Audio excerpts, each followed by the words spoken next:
What's up, Hyperdrivers? Welcome back to the channel. For the past few unboxing videos, we've been focusing on some more affordable collectibles, but not today. Today, I'm taking it back. A return to high-end collecting. I have with me a fan-made escape pod from Star Wars A New Hope. Let's get to this.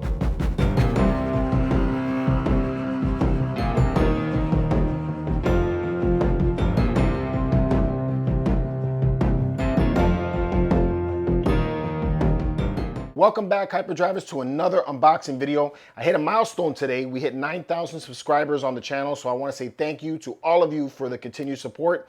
I'm going to be getting a giveaway lined up for you guys, so stay tuned for that. And now I'm in the end zone for 10,000 subscribers, so I can't wait to get there. We're going to celebrate that one very big. So if you haven't already done so, here on the Hyperdrive, we talk about Star Wars all the time. Every week we bring something cool for you guys, whether it's a collectible video, could be Star Wars news. Sometimes I like doing these humor videos for shorts, which I've been putting up a lot lately, so I hope you guys are enjoying that. If you like Star Wars like I do, make sure you like, subscribe, and turn on notifications so you could jump to Lightspeed every week with us right here on the Hyperdrive. So if you can't already hear it in my voice, I am losing my voice as we speak, so this may be the last video I get to do this week. I don't know what's going on. I'm not feeling sick, but my voice is going, so hopefully I can make it through this video without too many issues.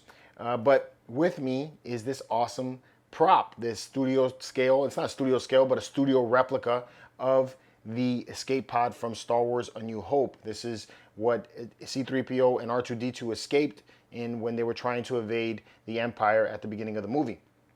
It's really awesome to have this in the collection. It's really cool. It's a fan-made prop. This is not a studio scale. This is not licensed by Lucasfilm. The studio scale is actually a lot bigger. Just to give you a scale on that, the original prop was actually made from using the Kentucky Fried Chicken buckets, the fried chicken buckets that you get, the big ones, and that made the body and then some of the forward part of the head. So you can get an idea of how big this actually is in studio scale. Thankfully, they made this one a little bit smaller, so it makes it a little easier to collect. But yeah, this is what we're looking at right here. Comes with some cool pieces. So you get this. If that isn't enough, you also get a display stand like that. So it's still wrapped in plastic. I haven't even unboxed it yet. And you get a plaque. Here's your plaque to display it with. So you can say, you know, everybody know that it's a Class 6 escape pod. They only made 60 of these, and this is number 14, so I got a pretty low number. You also get this card that all these pieces come with, and this part here is embossed on there, so that's cool. On the back is a signature. All right, and then this is the part that I like a lot. All of these pieces that I get from MYC come with this coin, and the coin, you know, has the MYC on the forward face like that, but then on the back is always something different. Like on my TIE Advance, you saw a TIE Advance on the back. This one actually has the escape pod, so that's really cool. I like that they add these little tidbits into the whole collecting, just something else to add to it, you know, which is dope. So like I stated before, this is not a studio scale model. This is a scaled down version of that model, which makes it very easy for most people to actually have in their collection. It comes packed very well. The box was very durable. It actually had a thickness to the box. It wasn't, you know, just a regular cardboard that they put it in. There was actually a wall around the outer edges of it to keep this very secure. And the box was pretty small. It's only 20 by 19 by 12 inches.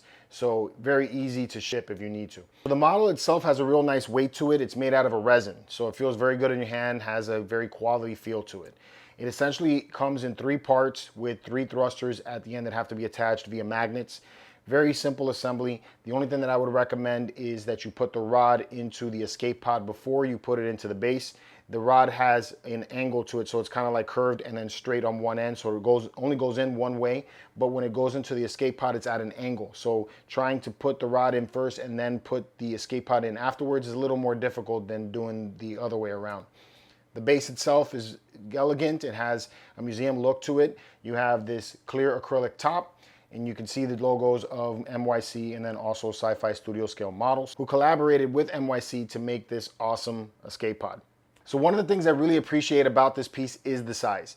I do love to have big things, obviously. I love to have big ships, all that in my collection, but I don't always have the display for it. And something like this, I really can appreciate it being scaled down so that I can put it in any kind of display.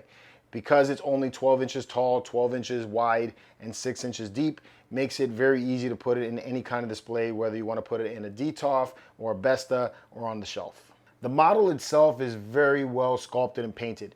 I can't speak to how accurate it is. It's because I do not have a look at the original prop, and my only real view of this has been from the Star Wars movie when you're seeing it from the back as it's escaping. So from this side, I could say it looks pretty accurate. But from everywhere else, you know, I just have to go with what I'm seeing here at the moment. But I do love the way it came out. It has a lot of presence as far as the details and the paint color and all that. It really has a nice spark to it. So when you see it, you know, you're going to be wowed by all of the details that are on this. You know, some of the things that I can mention here right now is I never knew there was exposed wiring on the back attached to these engine parts. And you know, they got this yellow wiring that's wrapped in and out of all of the greeblies in the back there. And there's gears and all kinds of other contraptions that were added to it. And you can tell that it's all been meticulously painted to make it look like it's dirty and old and grimy, which I think that looks great. I love how the engines have like a brushed dirt or grime here on the outside of the engine pieces, but then on the inside it's all like built up dirt and everything, which looks really cool. On the outer hull, it's a off-white or like a tan white, but there's like brushed off areas of grime and dirt, like what you'd expect to see, you know, since this has been in use. All right, some things like the stripe have chipping and looks like the paint is weathering off. That looks great. All that looks really cool. There's rusted areas on some of these other pieces here for the greeblies attached all the way around, which adds some nice color to it. I like how that came out. And then I just love that it's set on this really nice museum base. So it looks like something that should be in a museum. And it just has a nice classic look to commemorate the Star Wars A New Hope movie, which I dig. So that's my thoughts on it. I think it's a really good piece. Something that I feel that should be in a Star Wars collection if you're into that. Especially like if you like the droids, like if you have C-3PO and R2, this would be really cool to display alongside it. But that's my thoughts about it. Let me know what you guys think about this one in the comments below. And until next time, may the Force be with you.